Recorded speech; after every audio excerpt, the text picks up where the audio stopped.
Καλησπέρα σας, είμαστε έτοιμοι να ξεκινήσουμε το δεύτερο ΑΧΕΠΑ Talks. Είμαι ο Γιάννης Αμούτζας, ο κυβερνήτης της Περιφέρειας 28 της ΑΧΕΠΑ Ευρώπης. Θέλω να σας ευχαριστήσω θερμά για την επισκεψιμότητα και για την διάδραση που είχε το πρώτο ΑΧΕΠΑ Talks. Όπως έχετε καταλάβει, είναι μια πρωτοβουλία που θέλουμε να φέρουμε τα μέλη της ΑΧΕΠΑ Ευρώπης μπροστά, να παρουσιάσουν το πεδίο των ενδιαφερόντων τους ή τις πλούσιες επαγγελματικές τους δράσεις, γενικά να φέρουν τα βιογραφικά τους μπροστά προκειμένου να αξιολογήσετε κι εσείς το εξαιρετικό επιτελείο των στελεχών μας και των μελών μας φυσικά. Δεύτερο ΑΧΕΠΑ Talks, πιο ιδιαίτερο από το πρώτο. Σήμερα θα μιλήσουμε για τον ποιητή τον Κωνσταντίνο Καβάφη και έχουμε την τιμή να έχουμε κοντά μας τον Άρη τον Κουνή, τον πρόεδρο του τμήματος Α611 του Wiesbaden στη Γερμανία. Το όνομα του τμήματος είναι Λούκας Μιλτιάδης Μίλλερ και είμαι πολύ χαρούμενος και πολύ περήφανος που τον έχω κοντά μου. Είναι ένας άνθρωπος που τον εκτιμώ πάρα πολύ, μας έχει βοηθήσει στην Περιφέρεια Ευρώπης πάρα πολύ και ένας πολύτιμος συνεργάτης και πορευόμαστε μαζί όλα αυτά τα χρόνια στην Ευρωπαϊκή Περιφέρεια. Και σήμερα θα μας αναδείξει το πεδίο ενδιαφέροντος του που είναι ο ποιητής Κωνσταντίνος Καβάφης και γενικότερα η ποιήση φυσικά, αλλά σήμερα θα εστιάσουμε στον Καβάφη και να σας πω και λίγα πράγματα πριν ξεκινήσουμε, πριν δώσω το λόγο στον Άρη, ότι η ιστορική ποίηση του Καβάφη κατέχει μια ξεχωριστή θέση στην νεοελληνική λογοτεχνία, καθώς δεν περιορίζεται στην απλή αναπαράσταση του παρελθόντος, αλλά επιχειρεί να ερμηνεύσει τις βαθύτερες δυνάμεις που διαμορφώνουν την πορεία της ιστορίας. Η εισήγηση θα δείτε ότι εξετάζει την ιστορική ποίηση του Κωνσταντίνου Καβάφη, εστιάζοντας στην παρακμή του ελληνιστικού κόσμου και την άνοδο της Ρώμης. Μέσα από επιλεγμένα ποίηματα αναδεικνύεται η διχόνοια των Ελλήνων, η πολιτική αδυναμία των ηγεμόνων και η σταδιακή απώλεια της ιστορικής ισχύως. Η ιστορία προσεγγίζεται ως διαχρονικό μάθημα για την ευθύνη, την ενότητα και τις συνέπειες των ανθρώπινων επιλογών. Αυτά ως εισαγωγή από μένα, τα υπόλοιπα τα αφήνω στον Άρη και είμαι σίγουρος ότι θα απολαύσετε μια ακόμα εξαιρετική συζήτηση, μια ακόμα εξαιρετική παρουσίαση. Σας ευχαριστώ θερμά. Άρη, ο λόγος σε σένα. Καλησπέρα σας. Θα ήθελα καταρχάς να εκφράσω τις θερμές μου ευχαριστίες προς τον κυβερνήτη της ΑΧΕΠΑ Ευρώπης, αδελφό Ιωάννη Αμούτζα, για την τιμητική πρόσκληση, αλλά και για την εξαιρετική πρωτοβουλία ΑΧΕΠΑ Talks, η οποία δημιουργεί πράγματι έναν ζωντανό χώρο διαλόγου γύρω από τον ελληνισμό, τον πολιτισμό και την ιστορία. Μετά την πολύ ενδιαφέρουσα ομιλία του καθηγητή αδελφού Νικόλαου Παπαδόπουλου περί της αξίας της ελληνικής γλώσσης και την ιδιαίτερη σύνδεση αυτής με τον μαθηματικό ορθολογισμό, το τμήμα της ΑΧΕΠΑ Wiesbaden εκπροσωπείται σήμερα για δεύτερη φορά με μία εισήγηση του υποφαινόμενου λογοτεχνικού και ιστορικού περιεχομένου. Η σημερινή εισήγηση επιχειρεί να φωτίσει όχι μόνο μια κρίσιμη περίοδο της ελληνικής ιστορίας, αλλά και τον τρόπο με τον οποίο αυτή η ιστορία μετασχηματίζεται σε ποιοτικό και φιλοσοφικό στοχασμό. Από ό,τι βλέπετε στον τίτλο της εισήγησης θα εξετάσουμε τη χρονική περίοδο 200 μέχρι 31 π.Χ., το δεύτερο ήμιση της ελληνιστικής εποχής, το οποίο χαρακτηρίζεται από μια σταδιακή παρακμή των ελληνιστικών βασιλείων, τα οποία όπως γνωρίζετε σχηματίστηκαν μετά το θάνατο του Μεγάλου Αλεξάνδρου. Το 200 π.Χ. παρατηρείται μια δυναμική παρέμβαση και εξάπλωση της Ρώμης από την Δυτική στην Ανατολική Μεσόγειο, η οποία με την αυμαχία του Ακτίου το 31 π.Χ. με την ήττα του Μάρκους Αντώνιους και της Κλεοπάτρας θα έχει ως αποτέλεσμα την πτώση του βασιλείου των Πτολεμαίων, το τελευταίο προπύργιο του ελληνισμού, και την προσάρτηση της Αιγύπτου στην Ρωμαϊκή Αυτοκρατορία. Αυτό το ορόσημο σηματοδοτεί το τέλος της πολιτικής ανεξαρτησίας των ελληνιστικών βασιλείων και κατά συνέπεια το τέλος της ελληνιστικής εποχής. Μέσα από επιλεγμένα ποίηματα του μεγάλου Αλεξανδρινού ποιητή Κωνσταντίνου Καβάφη θα επιχειρήσουμε να δούμε πώς η εσωτερική αντιπαλότητα, η πολιτική τύφλωση, η ηθική κατάπτωση και παρακμή της εξουσίας των ελληνιστικών βασιλείων συνέβαλαν καθοριστικά στην άνοδο της Ρώμης και στην πτώση του ελληνιστικού κόσμου. Από ό,τι βλέπετε στα περιεχόμενα, ο πυρήνας της εισήγησης αποτελείται από 4 κυρίους θεματικούς κύκλους ποιημάτων, καθεμία από τις οποίες φωτίζει διαφορετική όψη της παρακμής του ελληνιστικού κόσμου. Στον πρώτο κύκλο θα δούμε την εσωτερική αντιπαλότητα και τις συγκρούσεις που υπονόμευσαν τη συλλογική συνοχή του ελληνισμού. Στο δεύτερο θα εξετάσουμε την πολιτική ανικανότητα και την ηθική παρακμή των ηγεμόνων των ελληνιστικών βασιλείων. Στον τρίτο κύκλο θα αναδειχθεί η ίστατη και μάταιη αντίσταση απέναντι στη ρωμαϊκή επέκταση. Τέλος, στον τέταρτο κύκλο, μέσα από ποίηματα που σχετίζονται με τους Πτολεμαίους, θα φανεί πως η εξουσία επιμένει σε τελετουργίες και δόξα τη στιγμή που η ιστορία έχει ήδη αποφασίσει το τέλος της. Μέσα λοιπόν από αυτή τη διαδρομή θα επιχειρήσουμε να κατανοήσουμε πώς ο Καβάφης μετατρέπει την ιστορική εμπειρία σε διαχρονικό στοχασμό για τη διχόνοια, την ευθύνη και τον αμήλικτο τροχό της ιστορίας. Μετά το θάνατο του, ο Καβάφης δεν αφηγείται απλά ιστορικά γεγονότα. Τα ερμηνεύει, τα αναλύει, τα κρίνει και τα χρησιμοποιεί ως διαχρονικά παραδείγματα, μέσα από τα οποία επιχειρεί να περάσει βαθιά φιλοσοφικά νοήματα και μεγάλες διαχρονικές αλήθειες, χρησιμοποιώντας μια πανέμορφη γλώσσα, λιτή σε ύφος και ένα μοναδικό συνδυασμό λεκτικής και δραματικής ηρωνίας. Η ιστορία στην ποίησή του δεν λειτουργεί ως παρελθόν ή ως ένα κεφάλαιο το οποίο έχει κλείσει, αλλά ως καθρέφτης της ανθρώπινης συμπεριφοράς και της πολιτικής πράξης, ως προειδοποίηση και ως διαχρονικό μάθημα. Μετά τον θάνατο του Μεγάλου Αλεξάνδρου, ο ελληνικός κόσμος δεν καταφέρνει να διατηρήσει την γεωπολιτική του ενότητα. Τα ελληνιστικά βασίλεια, αντί να συνεργαστούν, εμπλέκονται μεταξύ τους σε διαρκές συγκρούσεις, σε ανταγωνισμούς, συναγωνίζοντας το ένα το άλλο σε αθλιότητα και ανικανότητα. Μέσα σε αυτό το κλίμα της εσωτερικής διάσπασης και διχόνοιας, η Ρώμη εμφανίζεται αρχικά, και αυτό είναι το άκρος ενδιαφέρον, όχι ως κατακτητής, αλλά ως ρυθμιστικός παράγοντας και ως σύμμαχος. Στην πραγματικότητα όμως, η Ρώμη αξιοποιεί συστηματικά και αποτελεσματικά και εκμεταλλεύεται σε μέγιστο βαθμό τις ελληνικές αντιπαλότητες για να εδραιώσει την επέκτασή της στην Ανατολική Μεσόγειο. Έτσι, η ρωμαϊκή επικράτηση δεν προκύπτει από μία ξαφνική στρατιωτική υπεροχή ή από μία πολιτική ή στρατιωτική ήττα, αλλά από μία μακροχρόνια διαδικασία στην οποία οι ίδιοι οι Έλληνες συμβάλλουν με τη διχόνοια και την πολιτική τους αδυναμία. Σε αυτό το σημείο αξίζει να σημειωθεί ότι η τύχη του ελληνιστικού κόσμου απέναντι στους Ρωμαίους κρίθηκε σε συνολικά 4 μάχες. Η πρώτη, η ήττα του Φιλίππου στις Κοινώς Κεφαλές στη Θεσσαλία. 7 χρόνια αργότερα η ήττα του Αντίοχου στη μάχη της Μαγνησίας στη Μικρά Ασία.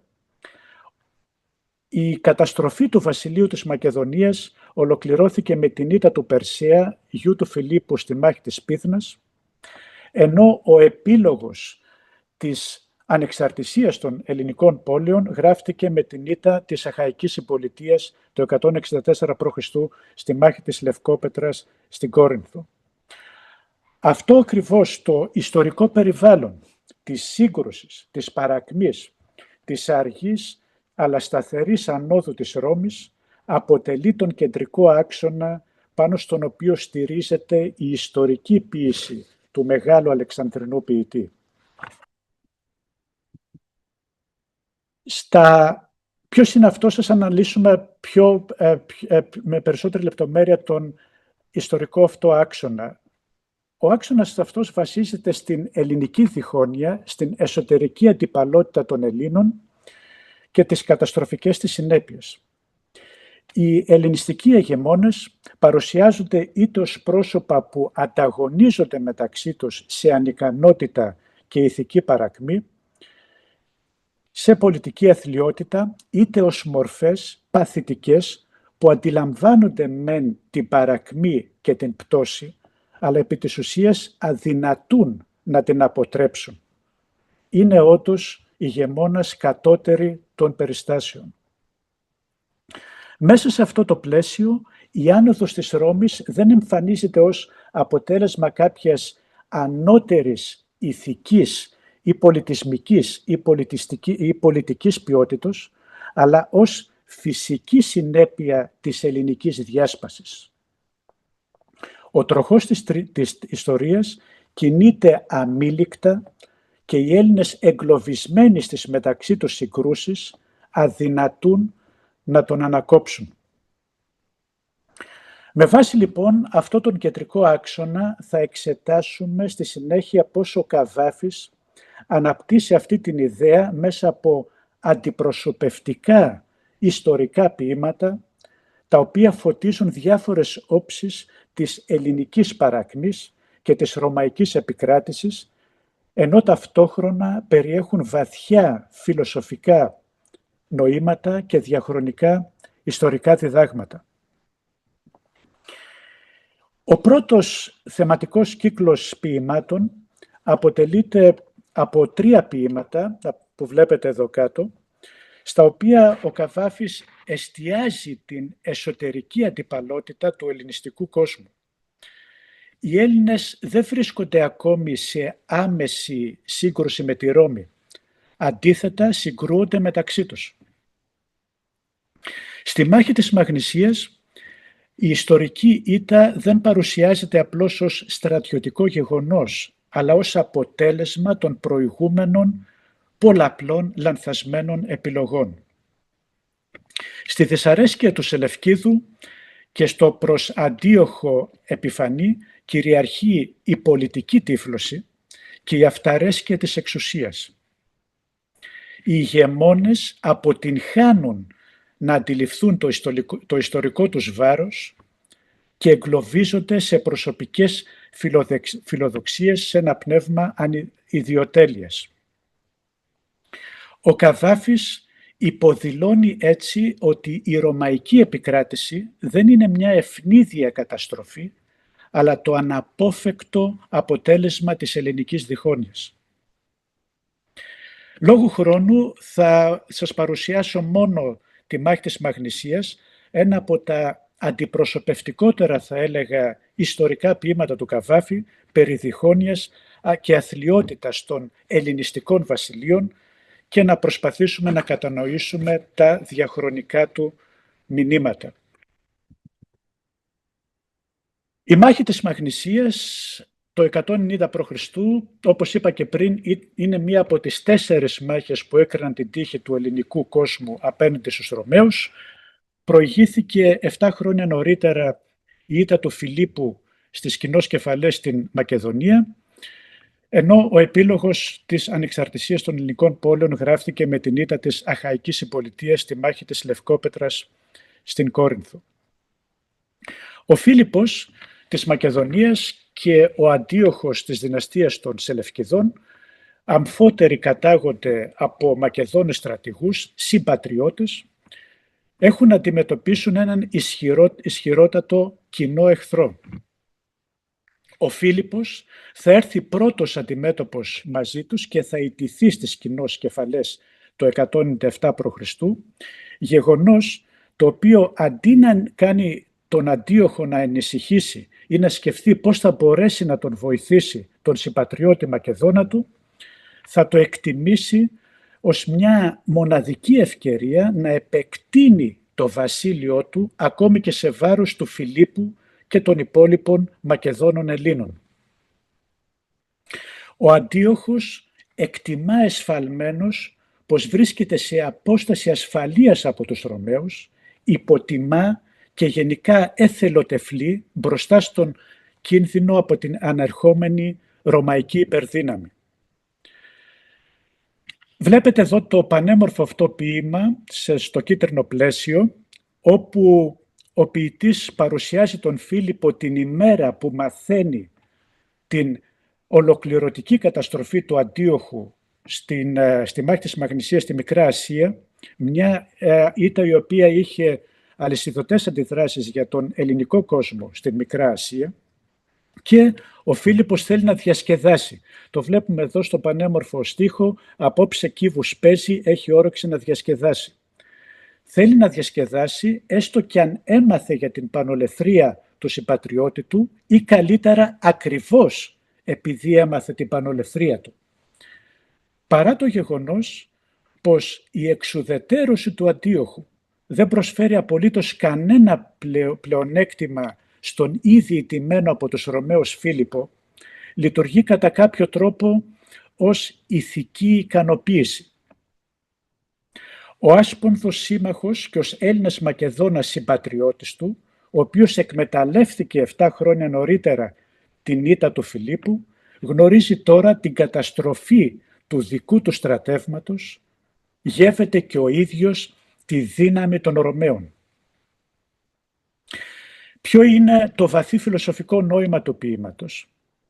Η χερεκακία του Φιλίππου, συναίσθημα μικροπρεπές και ανούσιο, φανερώνει μια διάσταση της προσωπικότητας του Φιλίππου και εν μέσω αυτού των ανθρώπων γενικότερα, οι οποίοι ανταποκρίνονται στα χαμηλότερα ένστικτα της εκδικητικότητας, της μικροπρέπειας, αλλά και της μικρόνοιας. Επιτρέψτε μου σε αυτό το σημείο μια πολύ μικρή παρένθεση για να δείτε το βαθμό της λεπτομέρειας με τον οποίο εργαζόταν ο μεγάλος Αλεξανδρινός ποιητής όταν ήταν να συνθέσει ποίηματα. Έχει να κάνει με το στίχο όπου ο Φίλιππος δίνει εντολή στους δούλους του, στους αυλικούς, να βάλουν πολλά τριαντάφυλλα στο τραπέζι. Υπήρξε ένας μεγάλος Αλεξανδρινός διανοούμενος με το όνομα Ιωάννης Σεραγιάννης, ο οποίος ανήκει στην ευρύτερη οικογένεια του γένους Μπενάκη. Ήταν γεωπόνος στο επάγγελμα, παρόλα αυτά η αγάπη του για την ποίηση ήταν πολύ μεγάλη και μεγάλος θαυμαστής του Καβάφη. Είχε διαβάσει όλα τα ποίηματα του Καβάφη, έγραψε πολλαπλές μελέτες και κριτικές, χρωστάμε πάρα πολλά στον Ιωάννη Σεραγιάννη για το καβαφικό έργο.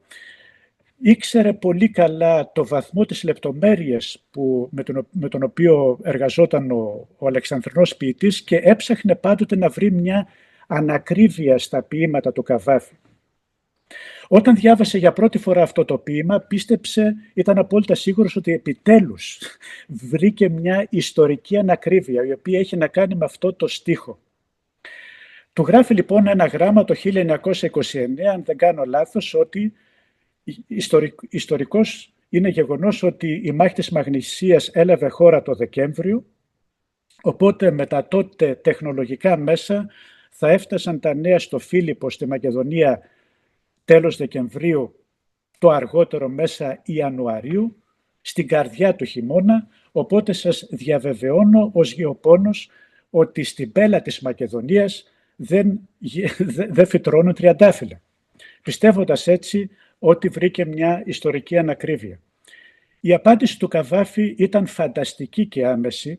Του γράφει λοιπόν ο Καβάφης, ναι, αληθεύει ότι στην καρδιά του χειμώνα δεν φυτρώνουν τριαντάφυλλα, αλλά να έχετε υπόψη ότι το βασίλειο της Μακεδονίας ήταν ένα πολύ πλούσιο βασίλειο, το οποίο έτρεφε και στενές εμπορικές σχέσεις με την Αίγυπτο, μια χώρα η οποία έκανε εξαγωγή πολυτελών ειδών και τριαντάφυλλα όχι μόνο στην Ελλάδα και Μακεδονία, αλλά και στην Νότια Ιταλία, οπότε δεν είχε κανένα πρόβλημα ο Φίλιππος με τον πλούτο που διέθετε να παραγγείλει από την Αίγυπτο λόγω των στενών εμπορικών σχέσεων τριαντάφυλλα στην καρδιά του χειμώνα.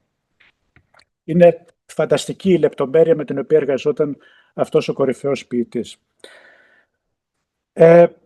Στα επόμενα ποίηματα θα προχωρήσει ο Καβάφης ακόμη πιο βαθιά, εστιάζοντας όχι μόνο στη σύγκρουση, αλλά και στην ηθική και πολιτική παρακμή των ίδιων των ηγεμόνων. Συνεχίζουμε με το δεύτερο κύκλο ποιημάτων, στο οποίο ο ποιητής στρέφει το βλέμμα του όχι απλώς στη σύγκρουση, αλλά στην εξουσία την οποία την παρουσιάζει αποδυναμωμένη, γελιοποιημένη, μια εξουσία η οποία δεν έχει απολύτως καμιά σχέση με την πραγματικότητα. Στο ποίημά του Δημητρίου Σωτήρος, ο ηγεμόνας φέρνει ένα τίτλο που έρχεται σε πλήρη αντίθεση με την πραγματική του κατάσταση. Ο Σωτήρ αποδεικνύεται ανίκανος να αντιστρέψει τη δυσμενή κατάσταση και να επαναφέρει την αυτοκρατορία των Σελευκηδών στην αρχική της δόξα. Στους πρέσβεις από την Αλεξάνδρεια, η διπλωματική αποστολή που εστάλθη στη Ρώμη παρουσιάζεται ως πράξη αδυναμίας, αλλά και ως ομολογία πολιτικής και στρατιωτικής εξάρτησης. Οι εκπρόσωποι ενός άλλοτε ισχυρού ελληνιστικού κέντρου προσπαθούν να διαπραγματευτούν με τους Ρωμαίους από θέση κατωτερότητος. Όπως και πριν, θα παρουσιάσω μόνο το πρώτο ποίημα, ένα αριστούργημα, μια μοναδική ποιητική δεξιοτεχνία, η οποία δείχνει ξεκάθαρα την απόλυτη υπεροχή του Καβάφη. Ο Δημήτριος Σωτήρας, αφού θραπέτευσε από τη Ρώμη, όπου ζούσε προσωρινά ως όμηρος, ηγήθηκε της αυτοκρατορίας των Σελευκηδών το 162 π.Χ. Λίγα χρόνια αργότερα, το 150 π.Χ., έχοντας χάσει την εύνοια των πολιτών της Αντιόχειας, αλλά και της δυναστείας των Πτολεμαίων της Αιγύπτου, θα βρεθεί αντιμέτωπος με τον συμπατριώτη του και τον διεκδικητή του θρόνου, τον Αλέξανδρο Βάλα. Ο Αλέξανδρος Βάλας, λαμβάνοντας τη στήριξη των Πτολεμαίων, συγκέντρωσε ισχυρές στρατιωτικές δυνάμεις. Στην πολιτική σύγκρουση που ακολούθησε, κατόρθωσε να νικήσει και να σκοτώσει τον Δημήτριο πρώτο, τον Σωτήρα. Ο Δημήτριος, όπως είπα και πριν, φέρνει ένα τίτλο που έρχεται σε πλήρη αντίθεση με την πραγματική του κατάσταση. Ο Σωτήρ αποδεικνύεται ανίκανος να σώσει οτιδήποτε, γεγονός που ο Καβάφης υπογραμμίζει με λεπτή αλλά και αιχμηρή ηρωνία. Την ηρωνία τη βλέπουμε, υποδεικνύεται στον πρώτο κιόλας στίχο, κάθε του προσδοκία βγήκε λανθασμένη. Ο στίχος αυτός προδικάζει το αποτέλεσμα, την διάψευση των προσδοκιών του Δημητρίου, παρέχοντας έμεσα στον αναγνώστη ένα ουσιώδη μήνυμα για τη ζωή, αν θέλετε ένα βαθύ φιλοσοφικό νόημα.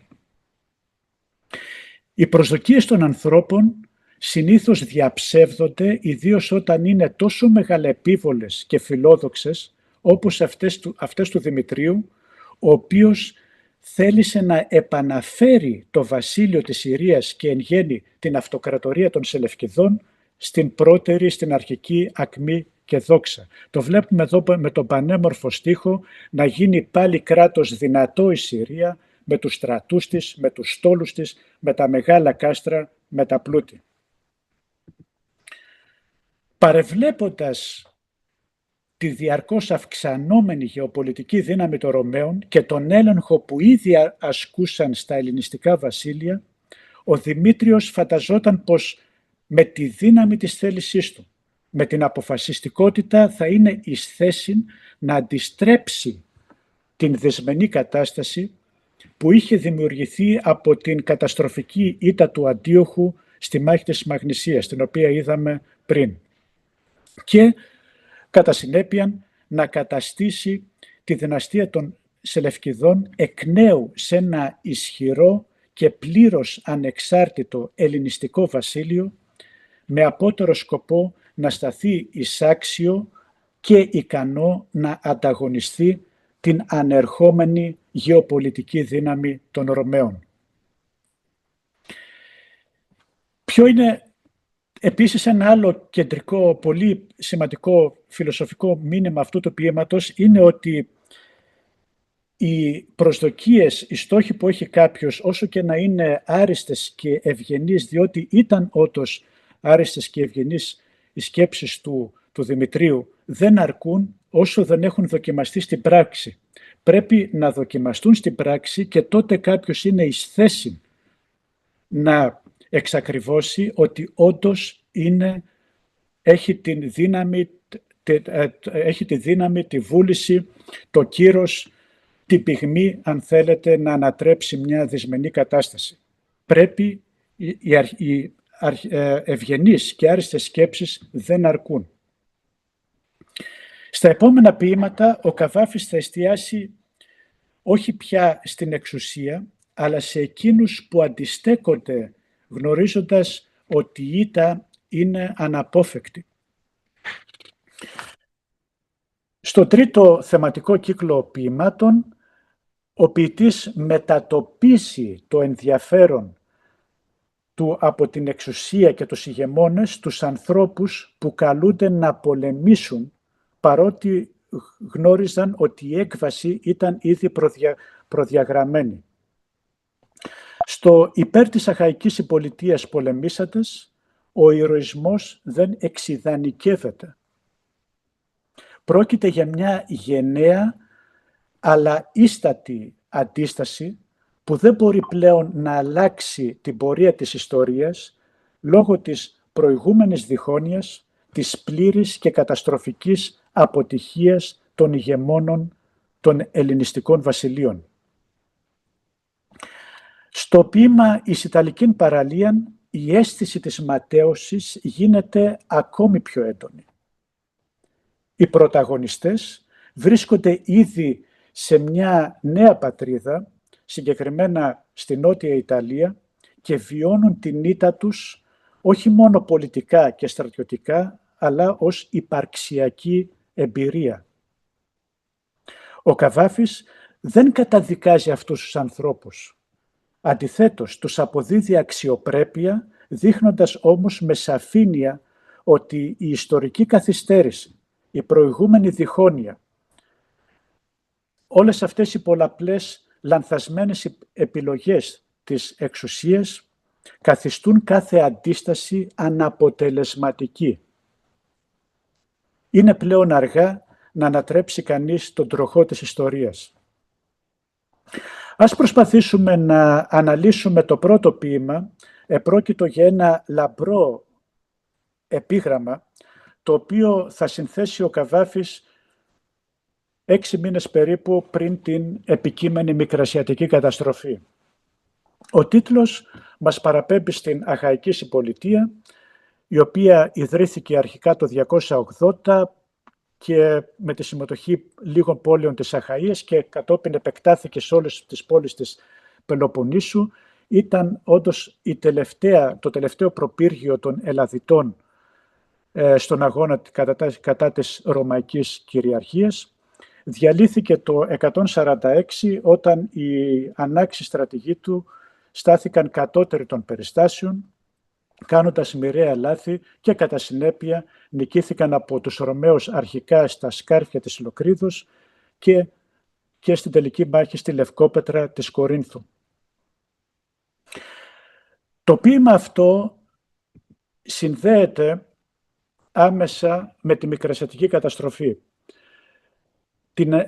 Για πρώτη φορά ο Σεφέρης παρουσίασε αυτή την ανάλυση του λαμπρού αυτού επιγράμματος και αντιπροσώπευσε αυτή την ανάλυση σε μια θρυλική, θα έλεγα, ομιλία του στην αίθουσα του Βρετανικού Ινστιτούτου, η οποία θεωρείται σταθμός στη μελέτη του καβαφικού έργου, διότι έδωσε οριστικά απάντηση στην ερώτηση αν η ποίηση του Καβάφη συνδέεται άμεσα ή όχι με την Μικρασιατική καταστροφή.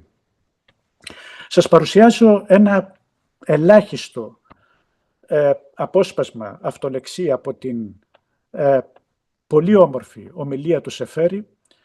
Είπε λοιπόν ο Σεφέρης: «Ο Καβάφης δεν με ενδιέφερε ιδιαίτερα την εποχή εκείνη. Όταν πρωτοδιάβασε για πρώτη φορά αυτό το λαμπρό επίγραμμα, το προκάλεσε εντύπωση το τελευταίο δύστιχο, το οποίο το χαρακτήρισε ως ενοχλητική ουρά, διότι δεν μπορούσε να το ενσωματώσει, να το αρμονίσει, αν θέλετε, στο λαμπρό αυτό επίγραμμα. Του ήταν από την αρχή ξεκάθαρο ότι αυτό το τελευταίο δύστιχο, η ενοχλητική ουρά, όπως ο ίδιος το χαρακτήρισε, κρύβει ένα κρυφό μήνυμα. Πέρασαν τα χρόνια και ως διπλωμάτης της ελληνικής κυβέρνησης βρέθηκε και αυτός εξόριστος μετά τη μάχη της Κρήτης στο Δεύτερο Παγκόσμιο Πόλεμο στην Αλεξάνδρεια, στην πόλη των Πτολεμαίων, όπως χαρακτηριστικά αναφέρει ο ίδιος, και του ήρθε στη μνήμη του το λαμπρό αυτό επίγραμμα. Και μέσα στη νύχτα προσπαθούσε να το αποκρυπτογραφήσει, να εξακριβώσει ποιο είναι το κρυφό μήνυμα. Και ενώ συνεχώς προσπαθούσε να το αποκρυπτογραφήσει, του ήρθε ξαφνικά η έμπνευση, αν θέλετε τον επισκέφθηκε η ποιητική μούσα και του ψιθύρισε τον κωδικό. Εγγράφει εν Αλεξανδρία υπό Αχαΐου το έτος που το έθνος καταστράφει. Και αυτό είναι κατά το Σεφέρη το κρυφό μήνυμα που κρύβεται σε αυτό το δύστιχο. Αυτό είναι το μήνυμα το οποίο συνδέει την καταστροφή της Αχαϊκής Συμπολιτείας το 146 π.Χ. με την επικείμενη καταστροφή του ελληνισμού στη Μικρά Ασία το 1922. Και τονίζω τον όρο επικείμενη, διότι, όπως είπα και πριν, το λαμπρό αυτό επίγραμμα το συνθέτει ο Καβάφης το δημοσιεύει το Φεβρουάριο του 1922, 6 μήνες περίπου πριν την Μικρασιατική καταστροφή. Εδώ βλέπουμε ξεκάθαρα το βεληνικές, τη διορατικότητα αυτού του ανθρώπου. Στο τέταρτο κύκλο ποιημάτων, ο Καβάφης, στα ποίηματα που ακολουθούν, ο Καβάφης προχωρεί ένα βήμα παραπέρα. Δεν εστιάζει πλέον στην αντίσταση, αλλά στον τρόπο με τον οποίο η εξουσία προσπαθεί να αποκρύψει το τέλος της. Έτσι, το ταξίδι μας στο ποιητικό λόγο του Καβάφη τελειώνει μεταπηδώντας στην Αίγυπτο, στο θρυλικό γένος των Πτολεμαίων, όπου η ήττα δεν βιώνεται με επίγνωση, αλλά καλύπτεται με δόξα, τελετουργία και αυταπάτη, δημιουργώντας την πιο έντονη μορφή ιστορικής ηρωνίας στην καβαφική ποίηση. Ο αριθμός των ποιημάτων που συνδέονται άμεσα με την δυναστεία των Πτολεμαίων ξεπερνούν κατά πολύ το συνολικό αριθμό των ποιημάτων που σχετίζονται με την δυναστεία των Αντιγονιδών στη Μακεδονία και των Σελευκηδών στην Ασία, και αυτό δεν είναι καθόλου σύμπτωση, διότι ο Καβάφης, γέννημα θρέμα της Αλεξάνδρειας, αισθάνεται, θα έλεγα, μια ιδιαίτερη συναισθηματική σύνθεση με το βασίλειο των Πτολεμαίων στην Αίγυπτο.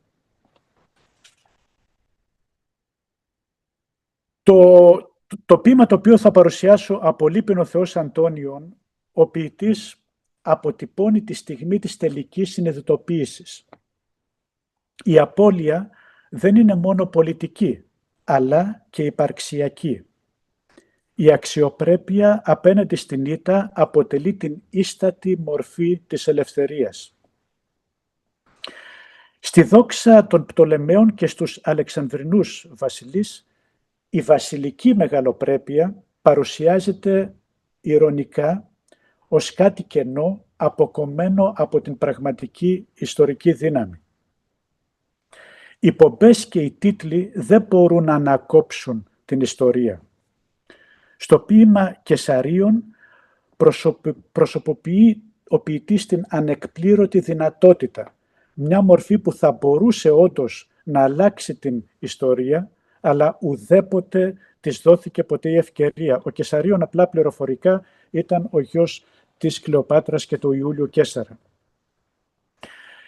Τέλος, στους πρέσβεις από την Αλεξάνδρεια, η διπλωματία εμφανίζεται ως τελευταία πράξη ενός κόσμου που έχει ήδη αποδεχθεί την πλήρη εξάρτηση από την Ρώμη. Μέσα λοιπόν από αυτά τα ποίηματα, ο Καβάφης δείχνει ότι το τέλος των Πτολεμαίων, το τέλος της ελληνιστικής εποχής δεν έρχεται με βίαιη πράξη, αλλά με αυταπάτες, θεατρισμούς και τελετουργίες. Ας προσπαθήσουμε να αναλύσουμε το πρώτο ποίημα, το οποίο είναι φανταστικό, είναι αριστούργημα. Δεν ξέρω πόσες φορές το έχω διαβάσει μέχρι τώρα, σίγουρα δεκάδες.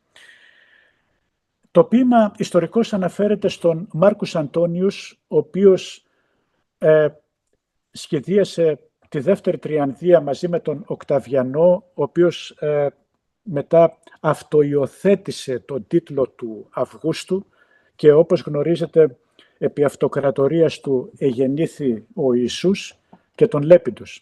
Η τριανδία αυτή είχε σχηματιστεί για να εξοντώσουν τους δολοφόνους και γενικότερα τους πολιτικούς αντιπάλους του Ιούλιου Καίσαρα. Ο Οκταβιανός ήθελε εξ αρχής να μείνει απόλυτος κυρίαρχος της Ρωμαϊκής Αυτοκρατορίας και εξουδετερώνει πολιτικά τον Λέπιντους. Δεν ήταν και δύσκολο, διότι ήταν ασθενής χαρακτήρας ο Λέπιντους και ήθελε να κάνει και το ίδιο με τον Μάρκους Αντώνιους. Δεν ήταν όμως εύκολο, διότι ο Μάρκους Αντώνιους ήταν πολύ αγαπητός στο λαό της Ρώμης, εκτός από αυτό είχε ισχυρές πολιτικές διασυνδέσεις. Περίμενε την κατάλληλη στιγμή, η οποία δεν άργησε να έρθει, όταν ο Μάρκος Αντώνιος γνώρισε την Κλεοπάτρα, η οποία, όπως γνωρίζετε, είχε μακεδονικές ελληνικές ρίζες, διότι κατάγονταν από το θρυλικό γένος των Πτολεμαίων, την ερωτεύτηκε με πάθος και σχεδίασε μαζί της να κάνει μια χωριστή αυτοκρατορία στην Ανατολική Μεσόγειο. Τότε ο Οκταβιανός είδε την μοναδική ευκαιρία που του παρουσιάστηκε, αμέσως την άρπαξε και κατάφερε να πάρει όλη τη Σύγκλιτο με το μέρος του και παίρνοντας τη Σύγκλιτο εννοείται όχι μόνο την πολιτική αλλά και τον πανίσχυρο στρατιωτικό μηχανισμό των Ρωμαίων και κήρυξε τον πόλεμο στην Αίγυπτο. Η πορεία αυτού του πολέμου κρίθηκε με την ναυμαχία στο Άκτιο το 31 π.Χ. απέναντι από την Πρέφεσα, στην οποία γνώρισε μεγάλη πανολεθρία ο Μάρκους Αντώνιους. Την τελευταία στιγμή κατάφερε να ξεφύγει. Κατόπιν ο Οκταβιανός κατάφερε και συγκέντρωσε τεράστιες στρατιωτικές δυνάμεις και σφυροκόπησε την Αλεξάνδρεια από στεριά και από θάλασσα. Σύμφωνα με τον Πλούταρχο, την παραμονή της μεγάλης επίθεσης του Οκταβιανού ακούστηκαν ξαφνικά στους δρόμους της Αλεξάνδρειας ήχοι μελωδικών οργάνων, πλήθος από κόσμο που χόρευε με βαγχικούς αλλαλαγμούς, γεγονός που οι Αλεξανδρινοί το ερμήνευσαν ότι ήταν ένα σημάδι ότι ο προστάτης Θεός του Μάρκους Αντώνιους, ο Διόνυσος, τον εγκαταλείπει. Γι' αυτό άλλωστε και ο τίτλος του ποίηματος, στο οποίο ο Καβάφης σκοπίμως διαλέγει το απαρέμφατο απολείπειν, ένα πανέμορφο σχήμα λόγου για να δώσει ένα εμβλητικό ύφος στο ποίημα. Η Αλεξάνδρεια, η οποία επαναλαμβάνεται εδώ, συμβολίζει όλα τα αγαθά που κάποιος έχει αποκτήσει μετά από σκληρούς αγώνες, αλλά πολύ περισσότερο κάθε τι που αποτελεί το πολυτιμότερο όνειρο ενός ανθρώπου. Ο ποιητής με τις πολλαπλές προστακτικές, κάτι που δεν συνηθίζεται στην ποίηση του Καβάφη, το βλέπουμε εδώ να μην γελαστείς, μην πεις, αποχαιρέτα την, βλέπουμε συνεχώς προστακτικές, προτρέπει τον Μάρκους Αντώνιους να αποδεχτεί το γεγονός ότι ήρθε η ίστατη στιγμή που θα τα χάσει όλα. όσα απέκτησε στη ζωή με κόπους και πολλούς αγώνες, αλλά και τις προσδοκίες, τα όνειρα που είχε για το μέλλον. Ο ποιητής χρησιμοποιεί ουσιαστικά την ιστορία του Μάρκους Αντώνιους για να περάσει στον αναγνώστη ουσιώδη μηνύματα, βαθιά φιλοσοφικά νοήματα για τον τρόπο που οφείλουν οι άνθρωποι να αντιμετωπίσουν μια σημαντική απώλεια, μια πλάνη ενός πολύτιμου ονείρου και γιατί όχι όταν έρχεται ίστατη στιγμή του θανάτου. Προτρέπει λοιπόν τον Μάρκους Αντώνιους, αλλά και γενικότερα τον αναγνώστη, να σταθεί στο ύψος των περιστάσεων με αξιοπρέπεια, με θάρρος και ψυχραιμία. Με την πτώση των Πτολεμαίων, ο Καβάφης κλείνει τον ιστορικό κύκλο του ελληνιστικού κόσμου και μας οδηγεί σε μια συνολική αποτίμηση της σχέσης ανάμεσα στην ιστορία, την εξουσία και την ανθρώπινη ευθύνη.